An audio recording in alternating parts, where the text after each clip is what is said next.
Bonjour, je m'appelle Coralie. Je suis ravie de vous accueillir sur cette chaîne. Aujourd'hui, plus que jamais, on parle de sens dans nos vies.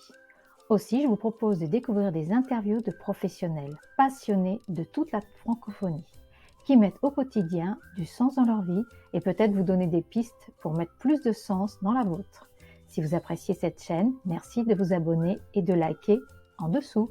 Bonne journée et à très bientôt. Bonjour, je suis contente de vous retrouver aujourd'hui et nous allons accueillir ce matin ensemble Justine Rossin. Bonjour Justine.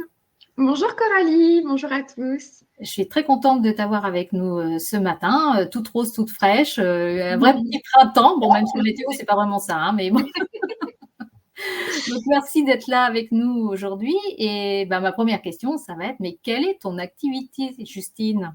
Oui, alors merci de ce temps partagé Coralie. Je suis Justine Rossin, j'ai 29 ans, j'habite à Dijon et je suis psychologue. Pour ma part, j'ai fait le choix de me spécialiser dans le domaine de l'orientation et des transitions professionnelles. Donc, j'aide les personnes qui sont en quête d'un mieux-être au travail à se créer une vie professionnelle qui leur ressemble et tout en prenant soin d'elles. Parce que parfois, c'est un grand défi de pouvoir allier les deux, Mhm. le développement professionnel, des projets qui nous tiennent à cœur et puis en même temps, le respect de soi.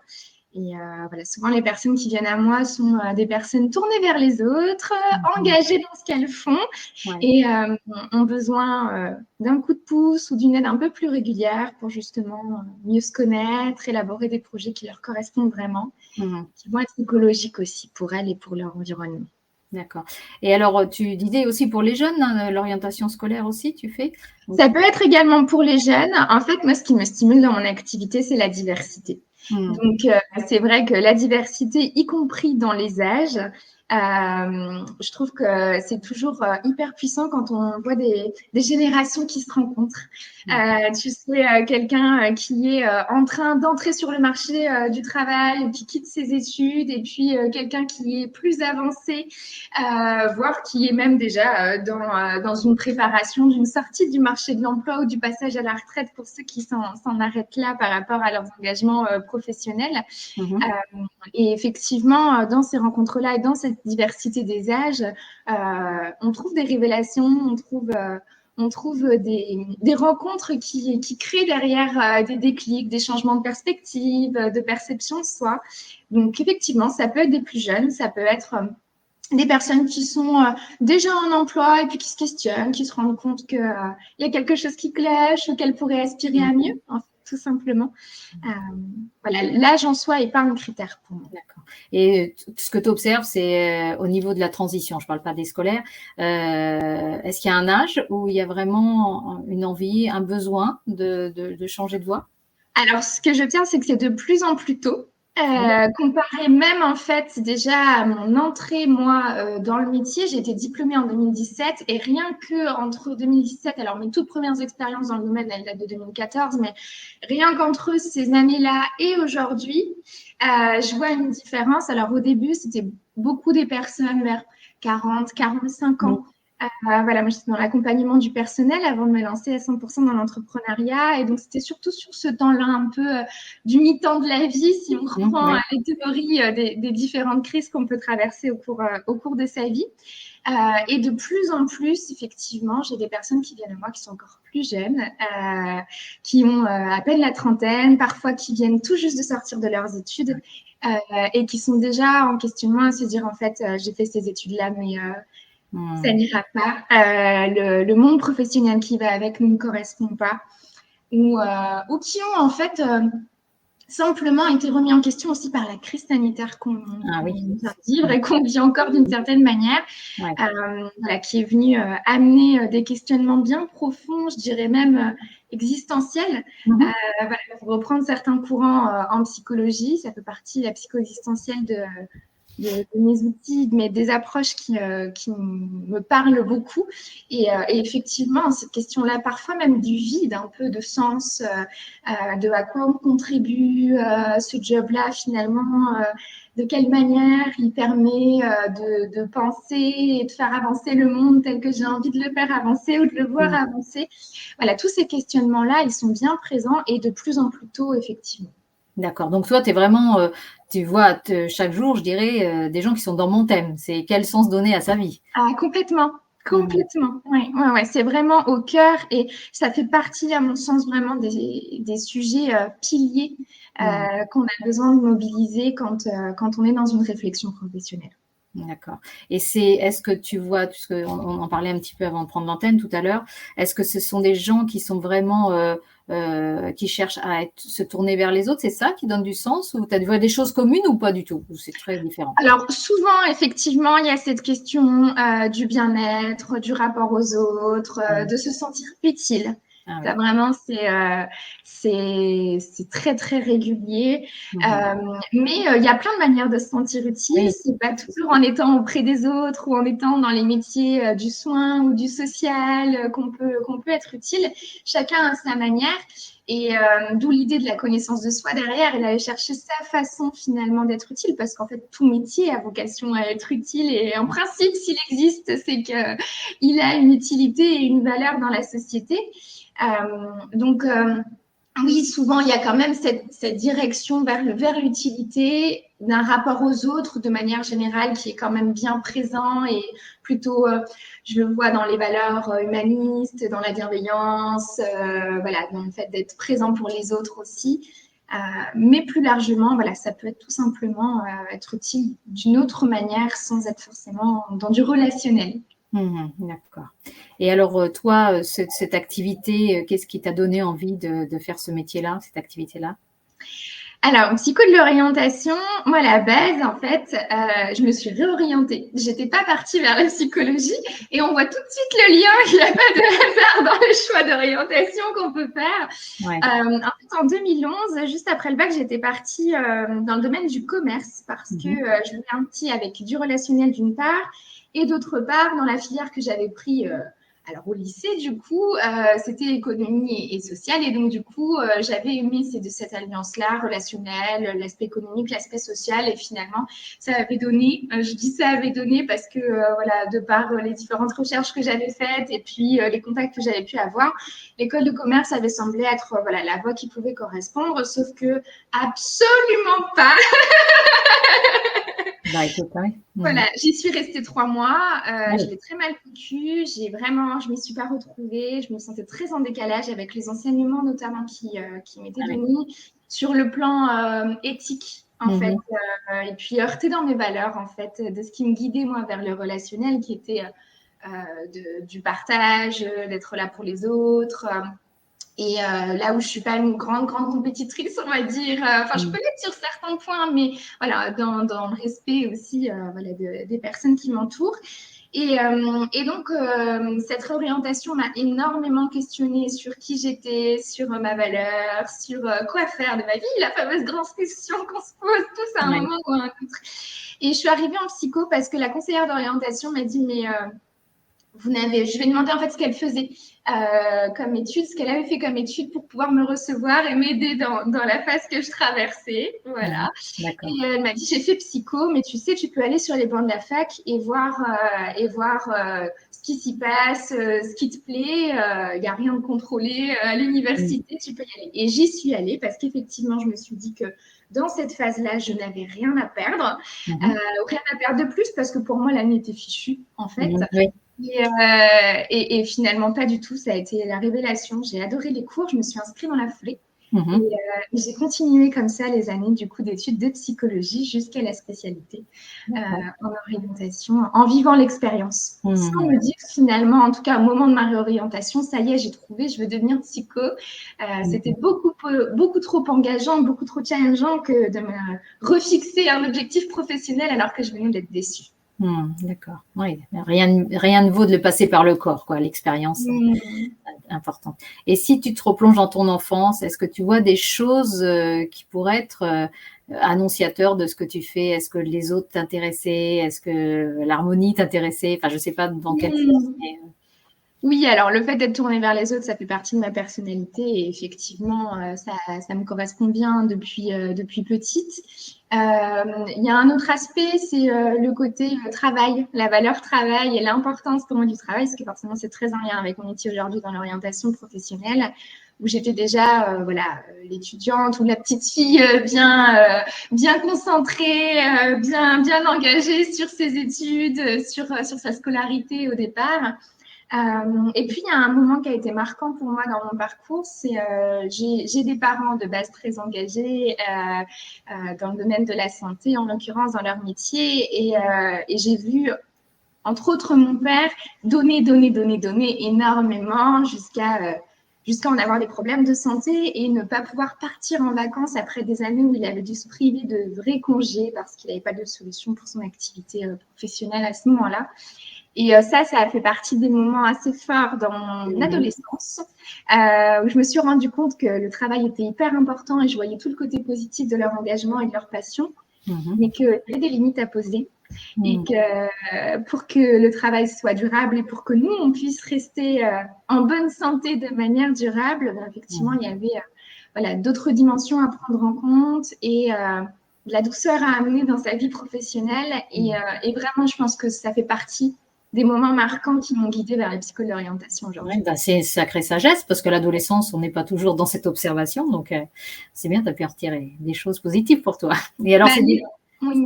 Il y a cette observation, c'est sûr, et puis il y a le sens qui se construit aussi au fil des années qui passent quand on regarde dans le rétroviseur et qu'on reconfigure un petit peu le sens des expériences qu'on a vécues. Et c'est vrai qu'en fait, maintenant, ça apparaît comme quelque chose de très clair qu'un des points de départ, c'est dans cet événement-là.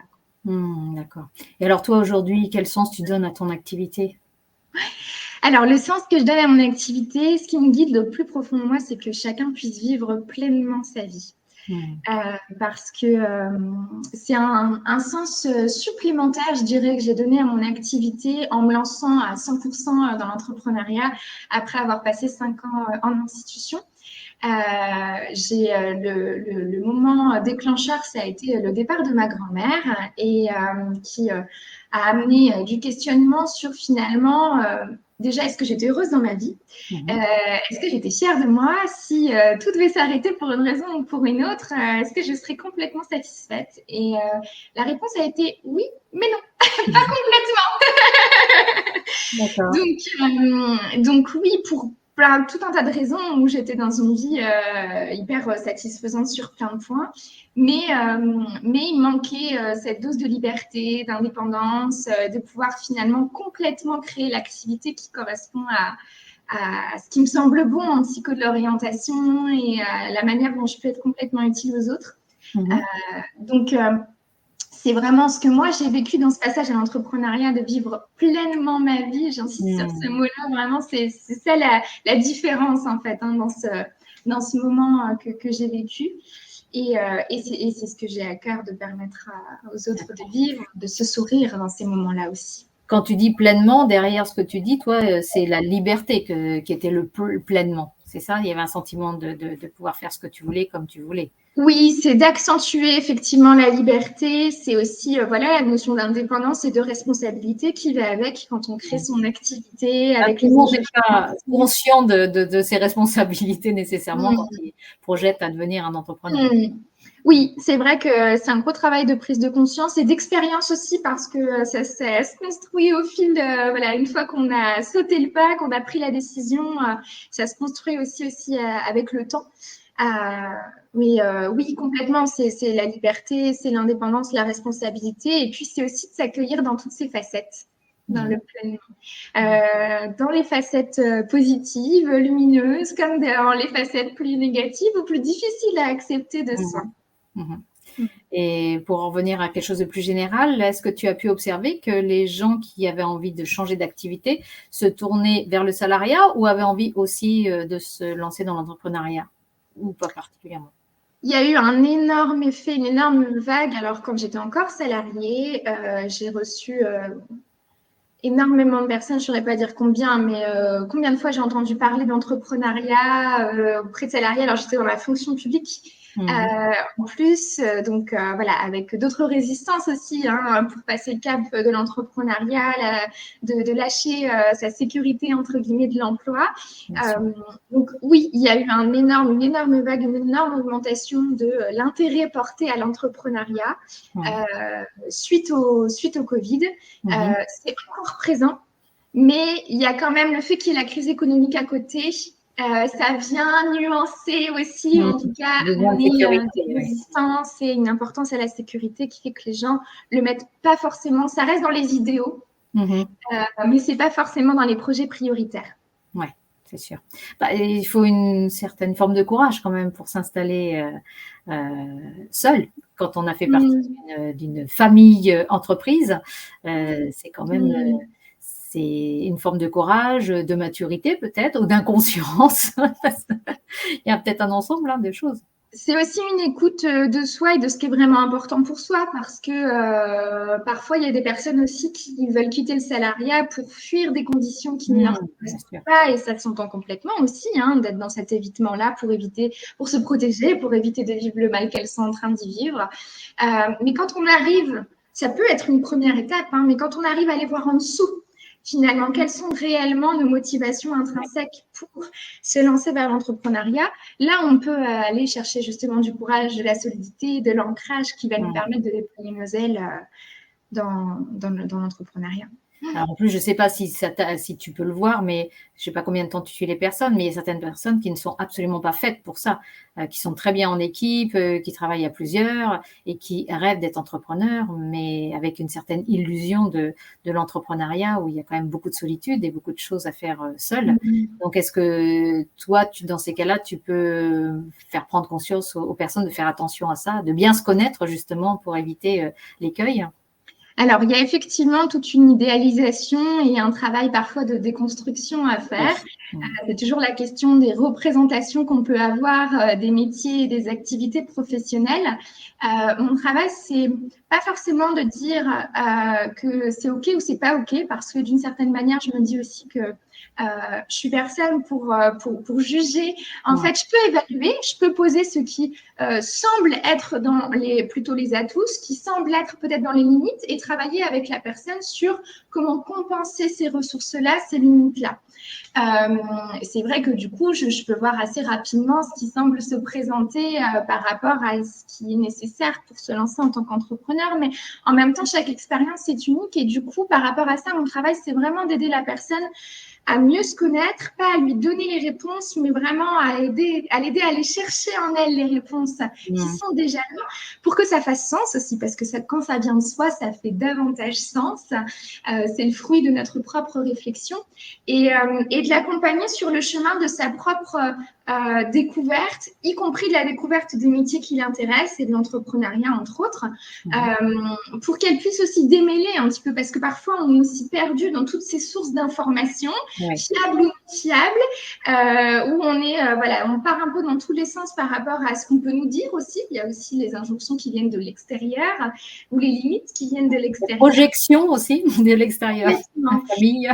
C'est ça. Donc, du coup, l'idée, c'est vraiment de l'aider, de l'accompagner sur ce chemin-là vers une meilleure connaissance d'elle-même, pour qu'elle puisse se renseigner aussi activement et qu'on puisse ensemble démêler tout ce qu'elle est en train de vivre pour accompagner jusqu'à une prise de décision, voire au-delà. Parfois, les personnes viennent uniquement pour un coup de pouce, et puis parfois, les personnes demandent de l'accompagnement vraiment de A à Z, en fait, sur mesure, jusqu'à l'installation dans le projet professionnel à plus long terme, parce qu'on sait que la transition professionnelle ne s'arrête pas au moment où la décision est prise. C'est sûr. Et là, c'est plutôt un travail présentiel ou tu fais aussi du distanciel? Comment ça se passe, ton activité? Je fais les deux, et j'ai à cœur de maintenir les deux. Pour tout te dire, à aujourd'hui, j'ai une journée en présentiel en cabinet. Le reste est essentiellement à distance, sauf certaines prestations que je peux avoir dans les alentours de Dijon. Et j'ai à cœur vraiment de garder les deux, même si fort heureusement, c'est vrai qu'avec le Covid, on tire aussi les bénéfices de s'être rendu compte qu'on pouvait travailler à distance et que ça pouvait être efficace. Ouais. Mais c'est vrai qu'il y a des personnes aussi qui, voilà, quand on est sur place, préfèrent qu'on se voit en réel, on va dire. Donc les deux sont possibles. D'accord, ok. Très bien. Bon, il y a plein de... Est-ce que tu observes que les personnes que tu peux suivre te font aussi avancer toi, te font faire des prises de conscience? Très certainement, et merci de poser la question parce que je trouve, justement, une fois j'avais fait une publication sur mon compte, je trouve qu'on ne le dit pas assez en tant qu'accompagnant.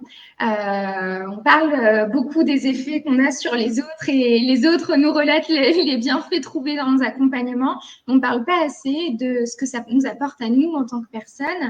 C'est cette notion aussi des transferts et des contre-transferts dans les accompagnements, de ce qu'on entend, de ce qu'on voit chez l'autre, de ce qui nous heurte chez l'autre aussi parfois, et qui nous fait avancer. Et ça demande vraiment, ça demande déjà d'être dans une posture, ce qu'on appelle la méta-communication, de prendre de la hauteur par rapport à ce qu'on est en train de vivre ou ce qui est en train de se passer dans un accompagnement. Et de faire des liens après coup, évidemment, pas pendant les entretiens, mais sur ce que ça vient nous dire de nous. Et très certainement, oui, c'est des choses qu'après on réutilise. D'ailleurs, en tant qu'accompagnant, on a des supervisions, on a nous-mêmes des temps de formation, parfois de thérapie, pour aller explorer tout ça et continuer à se développer, parce que sinon, on ne peut pas continuer à faire notre travail déjà éthiquement parlant correctement, et puis en se sentant bien aussi. Oui. C'est important quand même. Pour bien accompagner, il faut déjà bien se connaître. Et même si on est dans un jour inconfortable ou qu'on vit une émotion, de faire la part des choses pour pouvoir accompagner au mieux dans ces conditions-là quand même. Parce qu'on ne peut pas toujours être au top non plus. Donc, c'est ça. Il y a aussi des jours où on sait qu'on est un peu plus, un peu plus au ralenti ou un peu plus sensible à ceci ou à cela. Mais dès l'instant où on a aussi la conscience de mise sur ce qui est en train de se passer pour nous, c'est aussi pour ça que je me suis formée à la méditation de pleine conscience, qui m'a beaucoup aidée dans ma posture professionnelle. Et à partir de là, à partir de cette conscience-là, déjà, on peut mettre un peu plus de distance. D'accord. Est-ce que tu penses que tu vas, à un moment ou à un autre, parce que là, tu es quand même un peu au début de ta carrière en tant qu'indépendante, est-ce que tu penses que tu vas créer une méthode, Justine Rossin?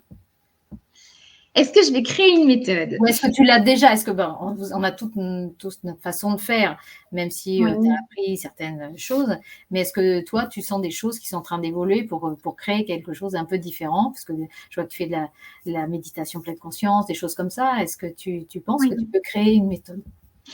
Alors, moi, mon approche à aujourd'hui, c'est vrai qu'elle est assez intégrative. Elle reprend différentes approches de par ce que j'ai pu voir dans mon master en psychologie de l'orientation, puis les formations que j'ai continué à faire après, que ce soit des approches du coup très centrées sur la personne, sur une aide à l'explicitation de compétences, sur une compréhension en soi, des techniques comme la DVP, comme le counseling, des approches comme celle-ci, ou des approches un peu plus collectives comme le co-développement, où on est en groupe et on se développe ensemble. Ça, c'est de base dans mon approche, avec la méditation pleine conscience en plus. Et je dirais que la touche personnelle qui va prendre, je crois, de plus en plus d'ampleur, c'est l'aspect intergénérationnel. Je t'en parlais un petit peu tout à l'heure quand je te disais que la diversité des âges, pour moi, était hyper importante. De plus en plus, j'ai envie de permettre dans mes groupes d'accompagnement l'installation de ces dynamiques intergénérationnelles et de voir ce qui concrètement se joue. Mais de manière plus fine encore. J'ai déjà les premières observations, mais c'est vraiment d'aller encore plus finement dans l'analyse de ce qui se joue dans ces relations intergénérationnelles.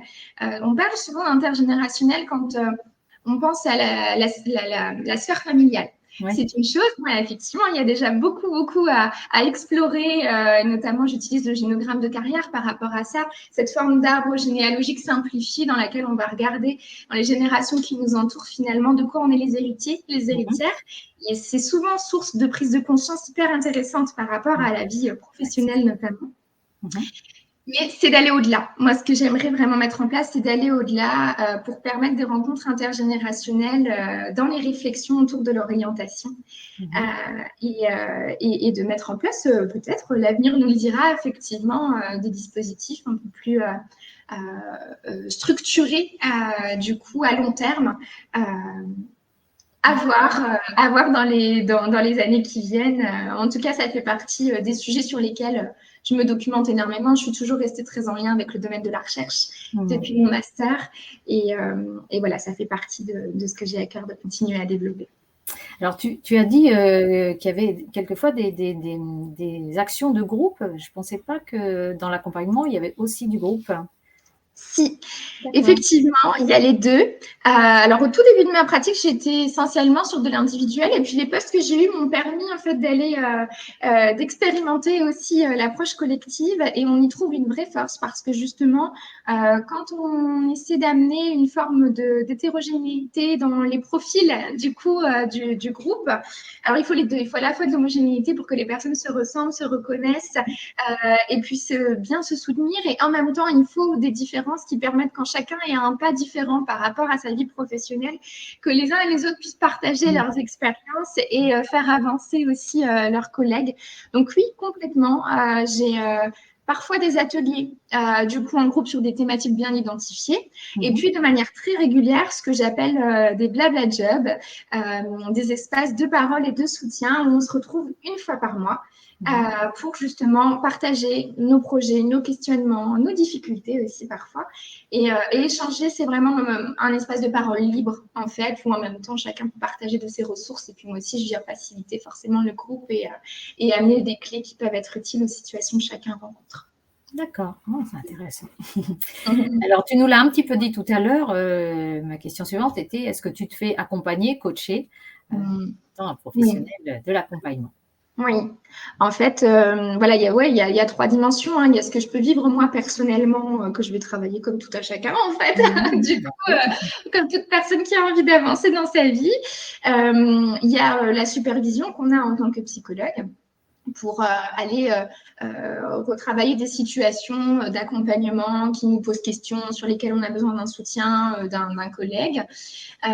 Et puis, il y a maintenant, j'ai l'accompagnement sur la partie plus business pour mon développement entrepreneurial, pour me déployer à mon tour et travailler toute cette question-là, plus stratégique en l'occurrence, et voilà, du développement business. Ok.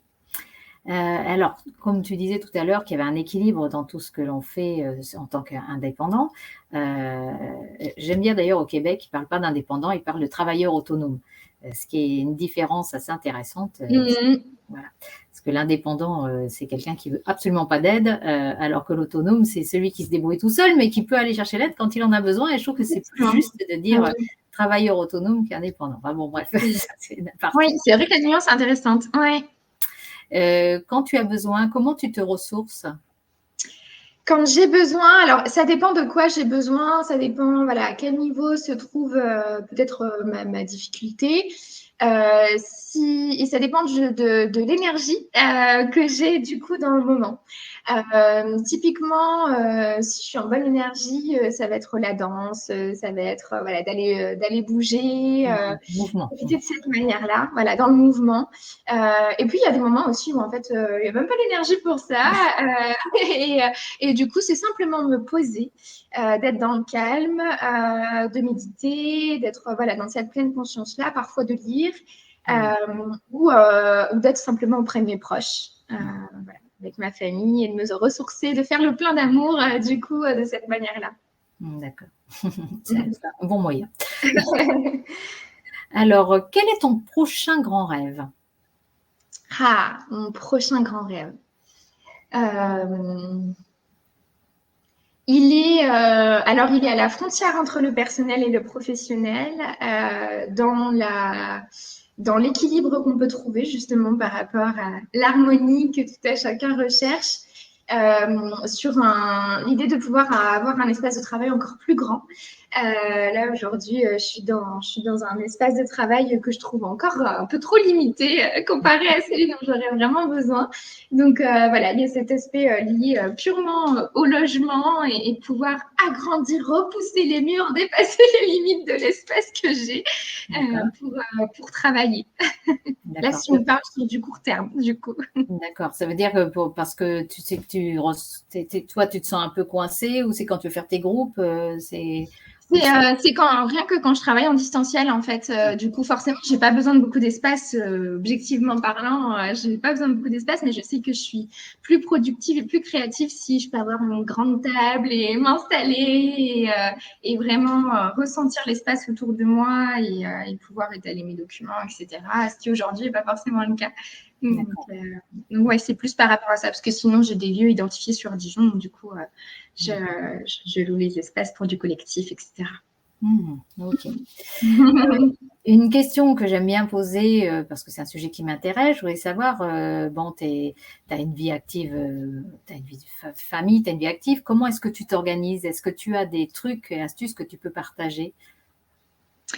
Ça fait partie de mes succès 2022, l'organisation, de trouver une organisation qui me correspond vraiment, parce que forcément, quand on passe du 100% salarié au 100% entrepreneur, on a besoin de se tester aussi et d'expérimenter ce qui nous convient ou pas. Donc déjà, c'est la première chose, c'est d'avoir expérimenté plusieurs éléments pour mieux me connaître sur ce plan-là. J'ai utilisé un outil en orientation, en fait. Je me suis appropriée pour ma propre organisation. C'est un outil que vous pouvez trouver assez facilement sur Internet. D'ailleurs, c'est le RIASEC. C'est un modèle d'intérêt professionnel. Et je m'en suis servie pour catégoriser mes tâches dans la semaine, en fonction du type de tâche dont il s'agit, si c'est plutôt relationnel, si c'est plutôt administratif, si c'est plutôt manuel, logistique, voilà, en fonction des grandes catégories qu'on trouve dans ce questionnaire-là, de sorte à répartir mon temps dans ces différentes casquettes, de voir combien elles sont complémentaires les unes des autres, et de voir là aussi où j'allais le plus facilement et là où j'allais le plus difficilement, et de pouvoir bien conscientiser ça pour rééquilibrer déjà de cette manière-là. Ça a été vraiment la première chose qui m'a été utile pour trouver mon équilibre sur la partie purement professionnelle. D'accord. Et alors, dans les domaines où on a du mal à aller, le fait d'avoir pris conscience de ça, ça te permet d'y aller quand même plus facilement, parce qu'on a beau le savoir. Oui. Effectivement, la prise de conscience, c'est la première étape seulement. Derrière, c'est de voir toutes les fois, c'est très concrètement de mettre dans l'agenda. Du coup, après, d'aller reporter dans l'agenda et de voir toutes les fois où, en fait, c'est toujours les mêmes types de tâches qu'on va reporter d'une semaine à une autre. Au moment, on en est marre. Déjà, d'une certaine manière. Et puis, après, c'est sinon de faire le travail plus en profondeur, ce que j'ai fait sur certains points, sur certains points. C'est pas mal. Qui étaient des poids, du coup, parce que d'aller chercher pourquoi j'y vais pas sur ces tâches-là. Qu'est-ce qui m'empêche d'y aller, et concrètement, qu'est-ce qu'il y a au fond? C'est toujours d'aller regarder plus intérieurement, plus en profondeur, qu'est-ce qui me bloque. Une fois que le blocage est identifié, déjà, il y a une autre libération qui se fait au-delà de la prise de conscience, et on peut agir clairement dessus, et parfois en se faisant accompagner aussi. Oui. Et d'ailleurs, tu mets un point important, c'est que même sur l'organisation, la connaissance de soi a son importance, parce que effectivement, est-ce que je fuis une tâche que j'aime pas pour X raisons, et ça serait intéressant de la connaître. Et moi, ce que je préconise aussi, c'est est-ce que tu peux le faire avec quelqu'un, parce que quelquefois, il y a certaines personnes qui ont du mal à faire des choses seules, ou est-ce que tu peux déléguer? Parce que hier, j'avais une personne qui m'expliquait, moi, je mets toute mon énergie dans mes forces et je cherche pas à améliorer mes limites, on va dire. Et longtemps, moi, j'ai pensé qu'il fallait toujours s'équilibrer. Et là où, comme on nous faisait à l'école, t'es bonne en maths, pourquoi t'es pas bonne en maths? Enfin, bon, bref. Et tu dois être bonne partout. Mais ça, c'est peut-être un petit souci de perfection. Alors que si tu te dis, je suis bonne là-dedans et je vais devenir un expert, et puis là où je suis pas bon, je vais le déléguer, ou demander de l'aide pour le faire, ça permet aussi d'aller plus loin, et puis de donner de la puissance dans le domaine dans lequel tu es bon aussi. Complètement. Puis effectivement, c'est s'autoriser à demander de l'aide aussi derrière. Parfois, c'est même pas une aide qui doit être financée. Hein. Parfois, c'est juste des personnes qui nous entourent, qui ont tel autre talent que nous, on n'a pas forcément, ou qu'on n'a pas encore découvert, ou qui nous bloquent d'une certaine manière. Et du coup, de simplifier la vie de cette manière-là, parfois, on aide aussi les autres indirectement, parce que les gens, du coup, se rendent compte que, ah bah oui, ils savent faire ça, et que nous, on ne sait peut-être pas encore. Donc, ils se rendent compte aussi de leurs ressources. Donc, des fois, ça peut être un levier pour aller solliciter de l'aide quand c'est compliqué, de se dire qu'on va aussi faire une forme de cadeau à l'autre, qui va pouvoir se rendre utile, voir aussi sa valeur dans tel et tel domaine. Oui, puis c'est ce qu'on disait en aparté un petit peu avant, c'est que si en plus tu as un petit peu d'argent à mettre dedans, tu contribues encore une nouvelle fois en donnant du travail à des personnes qui sont des experts de ce domaine-là. On parlait plutôt tout ce qui est webmaster, community manager et autres. Il y a des experts qui vont passer beaucoup moins de temps que nous à faire certaines choses, et quelquefois ça vaut le coup de se dire dans quel domaine je peux vraiment rapporter financièrement quelque chose, dans quel domaine je peux déléguer certaines choses. Et ce passage de démarrage d'activité ou expansion d'activité, il y a ces prises de conscience. Et encore une fois, on revient à bien se connaître et régulièrement à faire ces étapes de se dire, bon, là, ça fait 6 mois que je fonctionne comme ça, je continue ou je continue pas. Alors 6 mois, 3 mois, 1 an, je sais pas comment tu fonctionnes, mais c'est vrai que régulièrement de se faire, et c'est là où on a besoin des autres en miroir pour que ce soit des professionnels de l'accompagnement ou autres, pour pouvoir avancer différemment plutôt que de rester la tête dans le guidon, quoi.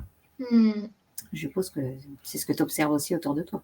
Complètement. Et ça, vraiment, la pleine conscience, c'est vraiment la première chose, de remettre de la conscience sur ce qu'on vit dans la journée. Ça permet déjà, quand on n'a pas envie ou qu'on ne peut pas d'office aller solliciter de l'aide, de se rendre compte par soi-même des points où ça peut bloquer, des points où on se sent moins bien, des points qui viennent nous chercher trop d'énergie.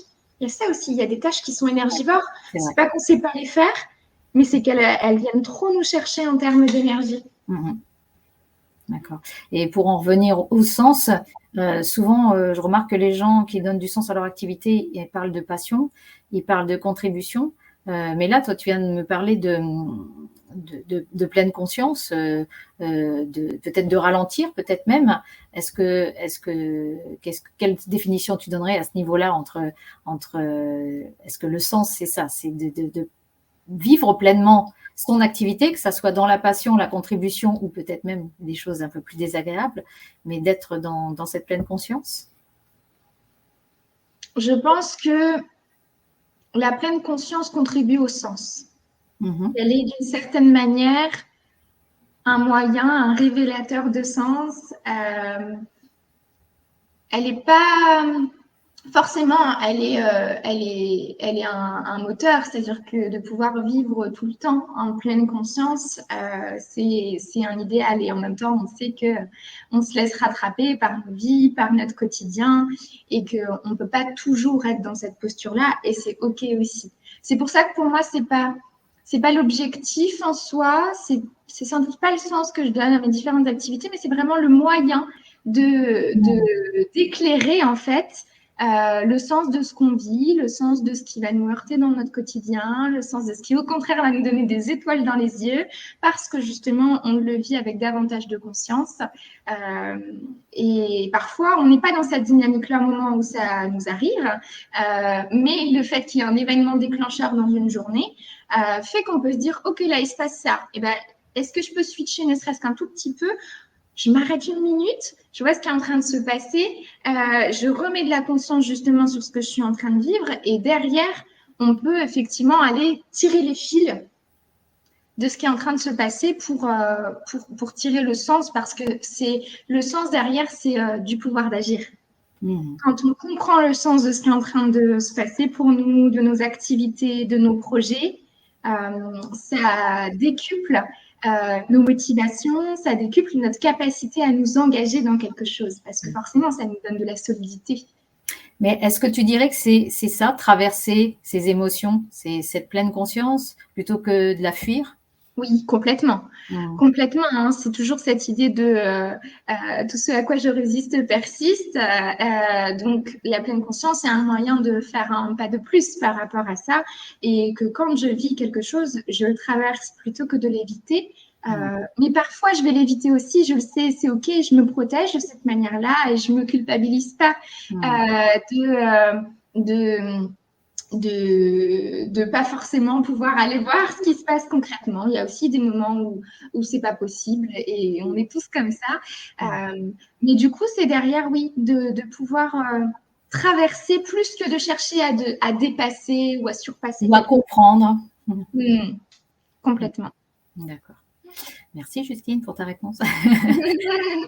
Alors, ma dernière question pour ce jour, c'est Justine, est-ce qu'aujourd'hui, tu peux dire que tu kiffes ta vie? Oui.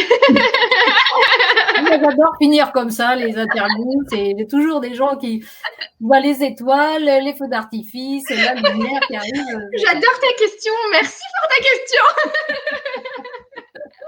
Oh bah, elle n'est pas très compliquée, hein, mais en plus, je connais la réponse pour tout le monde, donc c'est top. Oui, mais tu vois, là, il n'y a pas eu de oui, mais. Non, il n'y a pas d'hésitation, c'est un grand oui.